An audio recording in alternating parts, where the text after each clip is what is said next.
Kalaulah seorang raja saja yang menghantar utusan untuk kita bertemu dengannya, pun dah besar dah sebenarnya. Ini khalifah, raja muslimin pada waktu tersebut, hantar utusan. Dan apa kata Imam Malik? Imam Malik kata, akhri'hus salam. Akhri'hus salam, sampaikan salam balik kepada beliau dan katakan kepada beliau, innal ilma yuzaru wa la yazur. Ilmu diziarahi, bukan menziarahi. Ilmu kena datang, bukan kami pergi. Kena mai jumpa saya, bukan saya pergi jumpa dia. Wa innal ilma yu'ta wa la ya'ti. Ilmu itu didatangi, bukan mendatangi.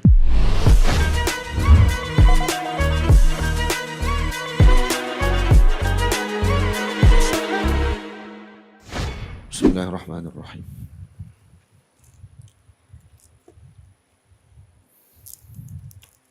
Alhamdulillahi Rabbil Alamin. Wassalatu wassalamu ala ashrafil mursalin Sayyidina wa nabiyyina Muhammad ibn Abdullah Rasulil Amin, wa ala alihi wa ashabihi wa man tabi'ahum bi ihsanin ila yaumiddin. Subhanaka la ilma lana illa ma 'allamtana innaka antal alimul hakim.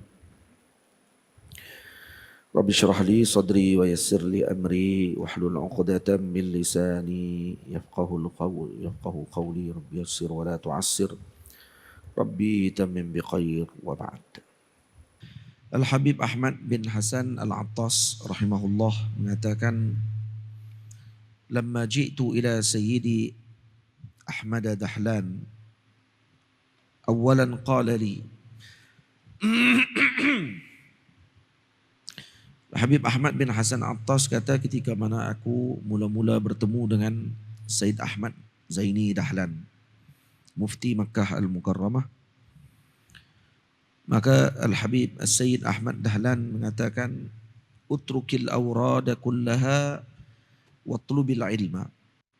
Tinggalkan seluruh wirid, tuntut ilmu. Fataraktuha imtithalan li amrihi illa ar-ratiba ma taraktuh.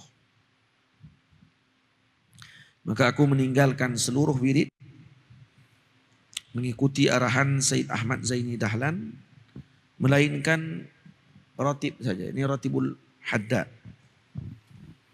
Karena Sayyid Ahmad bin Hasan Al-Attas juga adalah merupakan murid kepada Al-Habib Abdullah bin Adawi Al-Haddad.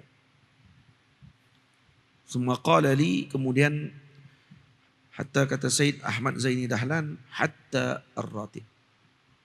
Ya, hatta ar-ratib aidan. Maksudnya sehingga ratib pun kamu kena tinggalkan. Fataraktuhu, ini hatta ar-ratiba, yani utrukil awrada kullaha hatta ar-ratiba, sehingga ratib sekalipun ditinggalkan. Fataraktuhu, lalu aku meninggalkan ratib. Ratib haddad maksudnya. Faja'ani Al-Habib Husain bin Umar wa amarani bi qiraatih. Dan datang Al-Habib Husain bin Umar dan beliau mengarahkan aku untuk membaca ratib. Falam aqra'hu, dan aku tidak membacanya. Summa ja'ani Al-Habib Umar awalan wa thaniyan ya'muruni bih. Kemudian Habib Umar juga datang setelahnya, mengarahkan dan juga menyuruh untuk aku membaca ratib. Datang sekali aku tak baca, datang kali kedua juga aku tidak baca. Wa thalitha marratin jaa yuhaddiduni kal ghadban fa'awadtu qira'atahu wa ajazani fihi. Maka dia paksa aku dan ugut aku baca juga, jangan tinggalkan langsung, dengan keadaan macam seorang yang marah. Fa'awadtu qira'atahu wa ajazani fihi. Dan kemudian awadtu qira'atah, aku pun baca jugalah, dan kemudian beliau mengijazahkan kepadaku. Ini melihat bagaimana Al-Habib Ahmad bin Hasan Al-Attas mengikuti arahan gurunya Sayyid Ahmad Zaini Dahlan rahimahullah ta'ala. Nah, untuk beliau menumpukan kepada ilmu dan Ditinggalkan wirid tadi kerana imtithal amri asy-syaikh.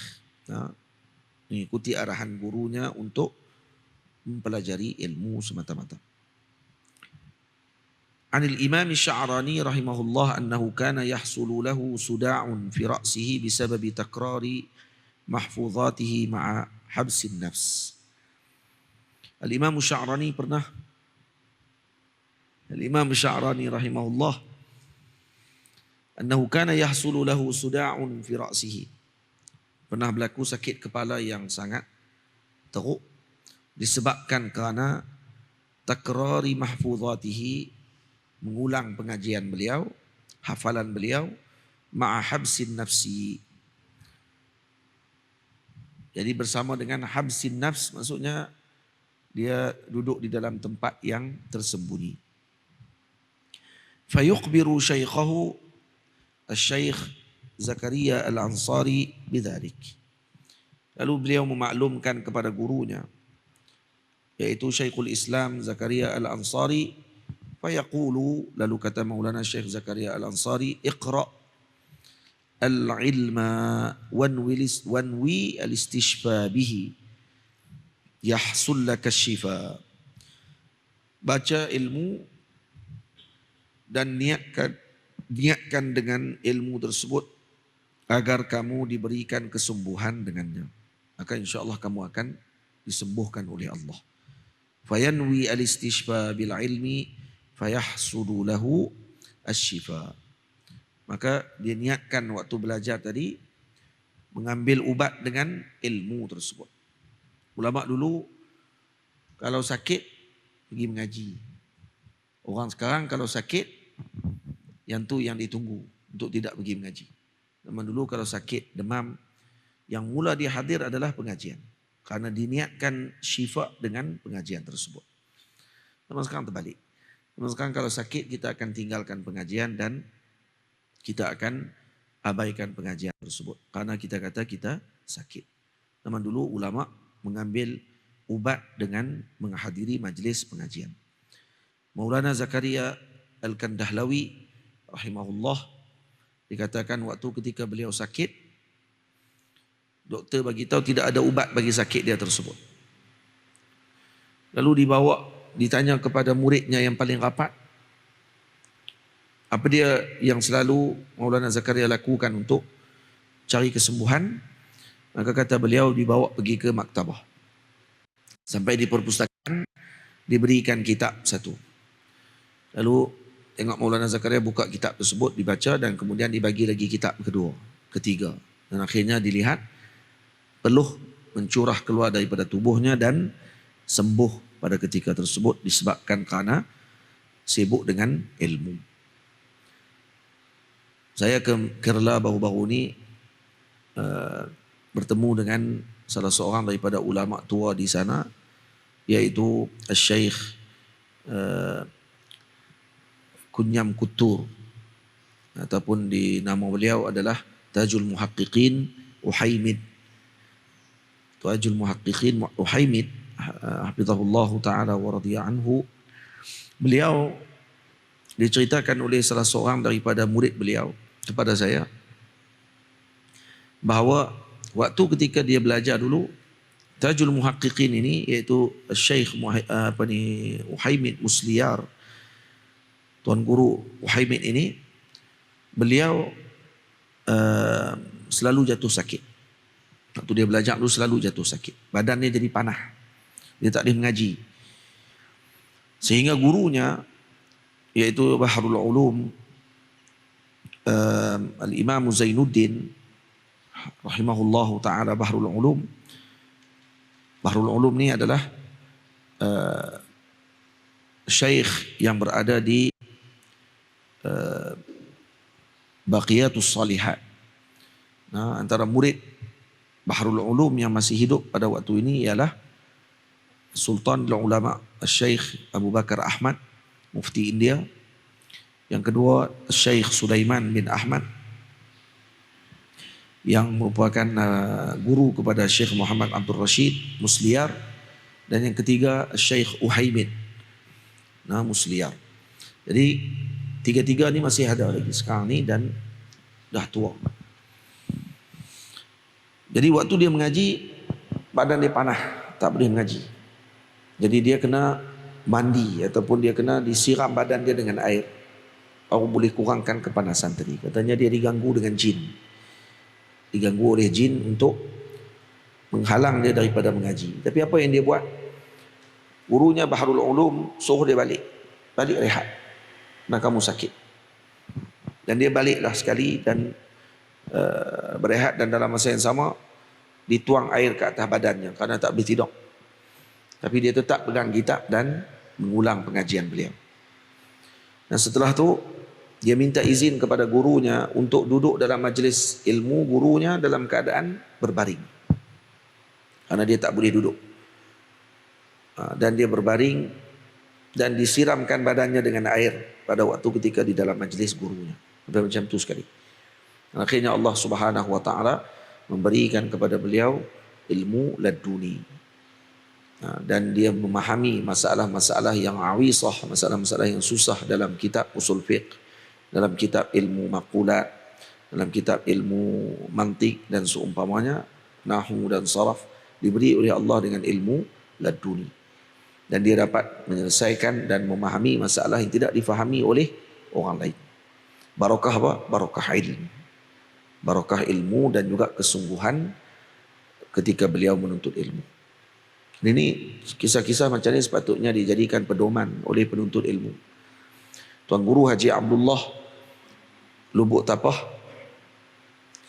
ayah kepada Dr. Luqman, mufti wilayah Persekutuan sekarang, pernah menceritakan kepada kami dalam waktu kelas pengajian bersama dengan beliau di Pondok Lubuk Tapah dulu. Dia pernah sebut, kata, saya tidak pernah meninggalkan pengajian dengan para guru di Masjidil Haram. Seingat beliau, dia hanya pernah tinggal, tak silap saya, 2 kali sahaja. 2 kali. Itu pun kerana terlalu teruk sangat demamnya. Lain daripada tu, katanya tidak pernah dia tinggalkan walau sekali pengajian selama 10 tahun ataupun berapa tahun berada di Makkah Al-Mukarramah. Boleh kira. Jadi ni perbezaan antara orang kita, para ulama kita yang terdahulu dengan penuntut ilmu pada waktu sekarang. Penuntut ilmu pada waktu sekarang, mereka lebih suka untuk meninggalkan guru mereka. Ngaji baru satu bulan, 2 bulan, dia dah boring. Dia nak kena cari guru lain. Baru mengaji, nak dapat sikit, pindah tempat. Baru nak boleh, suka orang panggil apa, lompat sana dan lompat ke sini. Maka tidak mendapatkan hasil. Man sabata nabat. Sesiapa yang sabat, duduk, tetap, dia akan tumbuh. Dan perkara paling besar, kata para ulama, untuk mendapatkan barakah ilm adalah husnuzan bisyaikh. Baik sangka dengan guru. Husnuzan bil ustaz. Walau kana ustazu naqisan. Walaupun guru tadi kurang. Maksudnya tidaklah melengkapi keperluan ilmu yang ada pada murid tersebut. Tapi disebabkan kerana baik sangka murid, insya-Allah murid tadi akan berhasil. Lalu kata para ulama, duduk dengan seorang guru, walau kana ustazu naqisan, walau guru tersebut bukanlah seorang yang sempurna dalam ilmunya. Karena untuk mencari guru yang sempurna, mukawwinat ilmu secara keseluruhan itu sesuatu yang susah untuk didapatkan. Dan kalau didapatkan, hadza kakibritil ahmar, kata ulama, seperti belerang merah, susah untuk didapatkan. Tapi kalaupun kita dapat seorang guru yang boleh untuk menyelesaikan dan memberikan panduan kepada kita pada permulaan ilmu dan seumpamanya, ada syai' hasan. Dan yang paling utama adalah baik sangka dengan guru. Tapi murid sekarang terbalik. Dia nak guru pula layan dia. Dia nak guru pula yang beri perhatian kepadanya. Dia nak guru pula yang menjaga perasaan dan hatinya. Ada syai' gharib. yang berlaku pada zaman ini, yang dilakukan oleh penuntut-penuntut ilmu, dan lebih buruk lagi ketika mana mereka melakukan demikian kerana untuk mendapatkan perhatian daripada guru, dan ini adalah sesuatu yang buruk adab yang dilakukan oleh sebahagian penuntut ilmu pada zaman ini. Nah, jadi kena elakkan. Kadang kita tak sedar benda tu berlaku, kita lakukan. Kita tak sedar benda tu berlaku dan kita lakukan benda tersebut, dan itu akan menjauhkan kita daripada ilmu. Tak akan dapat ilmu kita. Tak akan dapat ilmu. Bagi tahu betul-betul tak akan dapat ilmu. Ilmu apa yang kamu nak? Ilmu dunia. Dunia pun tak dapat, akhirat pun tidak akan dapat. Sebab tu lihat macam mana para ulama dulu mereka mengambil faedah dengan ilmu dan mengambil manfaat dengan ilmu dan mengambil panduan daripada guru mereka untuk mereka berjalan dalam perjalanan kehidupan mereka. Ini perbezaan kita dengan mereka dulu. Qala Malik bin Dinar rahimahullahu taala, kata al-Imam Malik bin Dinar rahimahullah, man talaba al-ilma li nafsihi fal qalilu minhu yakfihi. Sesiapa yang menuntut ilmu untuk dirinya, maka sedikit untuk dirinya saja, maka sikit pun dah memadai. Wa man talaba al-ilma lin-nas fa hawaijun nasi katsirah. Sesiapa yang menuntut ilmu kerana manusia, jadi untuk manusia yang ramai, maka hajat-hajat manusia itu sangat banyak. Maksudnya tak akan kamu terpenuhi, walaupun kamu tuntut sepanjang hidupmu. Jadi tuntut kerana Allah Subhanahu wa taala, insya-Allah kita akan dapat yang telah ditentukan oleh Allah kepada kita. Kemudian Al-Habib Zain hafizahullah, seperti yang disusun oleh Al-Habib Ali bin Hasan Baharun, dalam kitab ini diceritakan berkenaan dengan as-safar li talabil ilm, dalam safar untuk mencari ilmu. Qadima Harun Ar-Rashid Al-Madinah. Harun Ar-Rashid telah pergi ke Madinah Al-Munawwarah. Wa kana qad balaghahu anna Malik bin Anas indahu al-Muwatta yaqra'uhu 'ala an-nas. Dan diceritakan bahawa Al-Imam Malik radhiyallahu taala anhu menulis kitab Muwatta. Telah menulis selesai kitab Muwatta dan dibacakan kitab tersebut kepada yaqra'uhu 'ala an-nas, dibacakan kitab tadi kepada orang ramai. Fawajjaha ilaihi al-Barmaki faqala iqra'hu as-salam wa qul lahu yahmilu ilayya al-kitaba fayaqra'uhu 'alayya. Maka dia hantar Barmaki, ada seorang daripada pembantu kepada Harun Ar-Rashid, khalifah pada waktu tersebut, hantar Barmaki, dan Al-Barmaki pergi kepada Imam Malik dan kata, Harun Ar-Rashid sampaikan salam kepada beliau dan katakan kepada Imam Malik, tolong bawa kitab kamu tulis tadi kepada saya dan bacakan kepada saya. Fa'atahu al-Barmaki, Imam Barmaki pun pergi bertemu dengan Al-Imam Malik. Faqala lahu iqra'hu as-salam. Faqala lahu aqri'hu as-salam. Tadi saya baca, faqala aqri'hu as-salam, kan iqra'hu as-salam, aqri'hu as-salam, sampaikan salam. Maka bila sampai kepada Barmaki, qala lahu, Al-Imam Malik pula sebut apa? Aqri'hu as-salam wa qul lahu innal ilma yuzaru wa la yazur. Bila Barmaki datang, kata Harun Ar-Rashid, sampaikan salam kepada kamu khalifah ni. Ni bukannya, kalau zaman dulu kita, kalau di Malaysia ada 14, kalau ada beberapa negeri yang ada raja, lebih kurang dalam 12 negeri yang ada raja, kan? Ada raja lebih kurang 12 negeri. 11 negeri. Tolak dengan Melaka, dengan Penang. 11 negeri ada raja. 11 negeri ada raja, dan kemudian ada yang ada YDP, yang di-Pertuan, yang di-Pertua daripada negeri dan seumpamanya. Dia macam raja jugalah. Ada terlibat dalam majlis raja-raja. Kalaulah seorang raja saja yang menghantar utusan untuk kita bertemu dengannya, Pun dah besar dah sebenarnya. Ini khalifah, raja muslimin pada waktu tersebut. Hantar utusan, dan apa kata Imam Malik? Imam Malik kata, akhri'hus salam. Akhri'hus salam, sampaikan salam balik kepada beliau, dan katakan kepada beliau, innal ilma yuzaru wala yazur. Ilmu diziarahi, bukan menziarahi. Ilmu kena datang, bukan kami pergi, kata dia. Kena mai jumpa saya, bukan saya pergi jumpa dia. Wa innal ilma yu'ta wa la ya'ti. Ilmu itu didatangi, bukan mendatangi.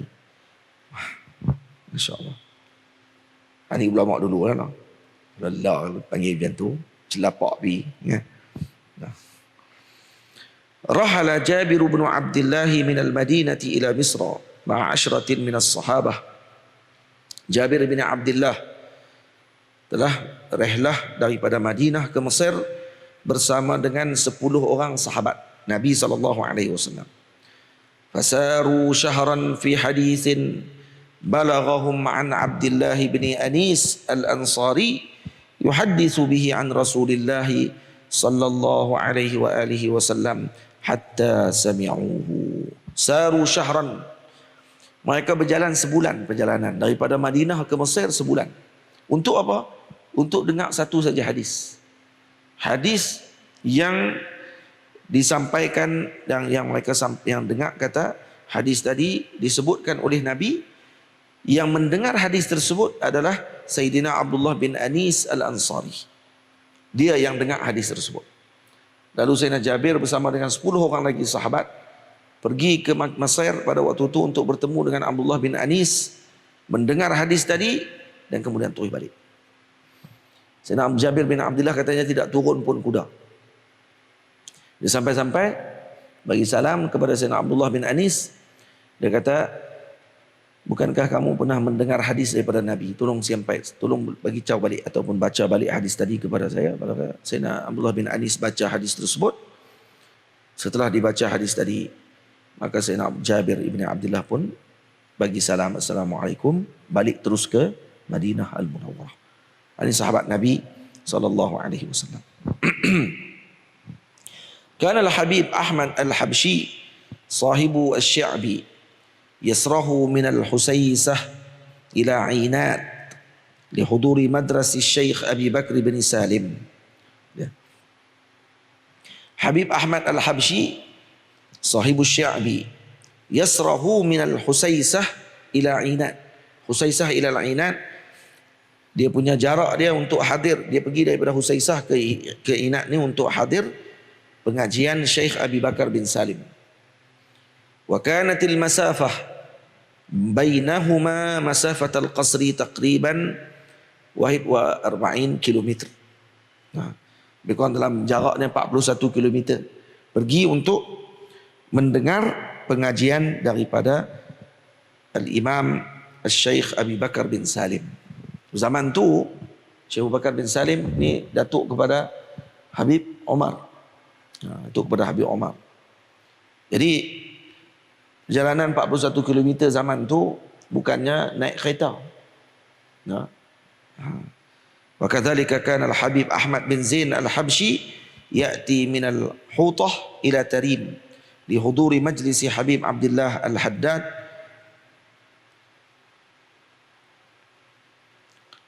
wa kanatil masafatu bainahuma taqriban 49 km. Habib Ahmad bin Zain al-Habshi rahimahullahu ta'ala. Saya rasa saya tersilap tadi. Habib Ahmad bin Hasan al-Attas, adakah beliau pernah mengaji dengan Habib Sayyidi Abdullah bin Alawi al-Haddad? Sempat ke? Tak wasam dah, no? Kita tengok balik.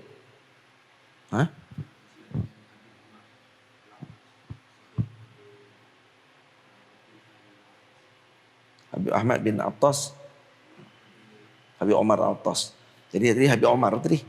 Habib Omar tu Habib Omar Al-Attas. Yang cerita tadi ni. Sahib Ratibul Attas. Jadi yang mengaji dengan Habib Zain, yang mengaji dengan Habib Abdullah bin Alawi Al-Haddad adalah Habib Ahmad bin Zain Al-Habsyi, sahib risalah Jami'ah. So, risalah Jami'ah tu yang murid kepada Al-Habib Abdullah bin Alawi Al-Haddad. Ini kalau mengaji di Tarim dia tahu lah kan. Qala Al-Habib Abdul Rahman Mashhur, kuntu waqta talabil ilmi asiru ila say'un, ila say'un wal hutah wala ma'i syai', wa ba'd al-layali abitu bila 'asha' wa nasharu al-layla kullahu wa nakhruju akhir al-layli ila masjid Taha naqulu 'asa alu masjid Taha yamudduna biqahwah. Al-Habib Abdul Rahman Mashhur ni waktu mengaji dulu, ni cerita berkenaan dengan safar li talabil ilm. Orang yang musafir datang untuk tuntut ilmu. Jadi ada sebahagian di kalangan kita ada yang datang musafir daripada jauh mari ke Pedu ni dalam bulan Ramadan ni untuk tuntut ilmu. Moga-moga cerita ni akan menggembirakan jiwa orang-orang yang datang musafir daripada jauh datang ke sini semata-mata untuk tuntut ilmu. Jadi, dan ni juga yang duduk di Zawiyah ni pun sama jugalah. Berapa ramai yang musafir mari ni. Duduk daripada Terengganu ada, daripada Johor ada, tapi tidur kan. Yang daripada Jitra musafir. Safar rohani dipanggil, safar rohani tu. Duduk di Perak ada dan seumpamanya. Selangor. Tak apa, tak sebut semua lah. Itu contoh-contoh je. Sebut semua lagi susah lah kan. Jadi kata Habib Abdul Rahman Mashhur, kuntu waqta talabil ilmi, aku waktu ketika mengaji dulu, asiru ila say'un, dan aku pernah berjalan daripada say'un wal hutah, dan hutah, wala ma'i syai', saya tak ada apa-apa pada waktu tu. Tamam. Jadi say'un ala wazni zaidun.